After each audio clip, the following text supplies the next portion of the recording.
না ফেলবে না কপড় বুড়িয়ে দিন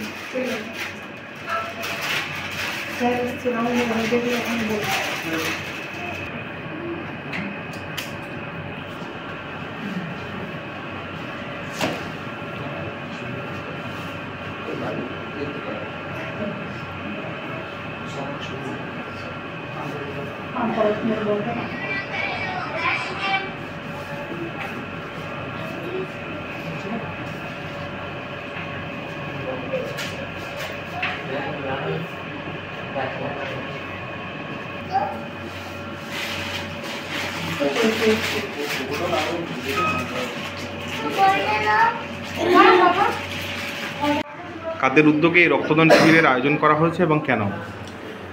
ঝাড়গ্রাম গভর্নমেন্ট মেডিকেল কলেজের ব্লাড সেন্টার এবং কর্মীবৃন্দদের মেডিকেল কলেজের কর্মী সকল শ্রেণীর কর্মীবৃন্দদের উদ্যোগেই রক্তদান শিবির হয়েছে।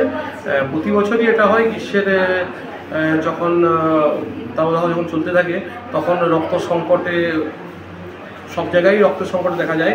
ঠিক রক্ত সংকট যাতে না হয়, যতটা পারা যায় যাতে স্টাফরাও তাই এগিয়ে এসছেন, যতটা পারা যায় এই রক্তের ঘাটতি পূরণ করার জন্য সকল শ্রেণীর স্টাফরা এগিয়ে এসছে রক্তদান শিবিরে। আজকে এটা কাদের উদ্যোগে এবং কি শিবির অনুষ্ঠিত হয়েছে? আমাদের কর্মচারীরা মানুষের জীবনদানের মতো রক্তদান করে জীবন বাঁচানোর জন্য এটা করছেন। এই এখন গ্রীষ্মকাল, আমাদের রক্তের অনেক সময় অভাব হয়ে পড়ে, যে রক্ত আমাদের অপরিহার্য, প্রয়োজনীয় সময় এটা এতটাই অপরিহার্য যে না থাকলে চলে না, তা আমাদের কর্মীরা নিজেরা দিয়ে মানুষের উপকার করছে।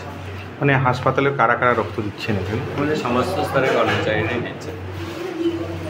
বলছি এই গ্রীষ্মকালে এই মানে রক্তদানের জন্য যুব সমাজকে আপনি কি বার্তা দিতে চান? যুব সমাজকে বলবো, রক্ত আমাদের প্রত্যেক 14 দিন অন্তর অন্তর নষ্ট হয়ে যায়। সেই রক্ত যদি আমরা কিছুটা পরিমাণে দিতে পারি তাহলে অনেকের জীবন পুরোপুরি বেঁচে যাবে। প্রয়োজনের মুহূর্তে এর বিকল্প আর কিছু নাই। যেহেতু বিকল্প নাই, শুধু রক্তই রক্ত, সেই জন্যে রক্ত দেওয়াটা অপরিহার্য এবং দিলে মানুষের সত্যিকারের কোনো উপকার করা হয়। স্যার আপনার নাম লিখুন। আমার নাম Gautameshwar Majumdar, MSBP, Jhargram government college.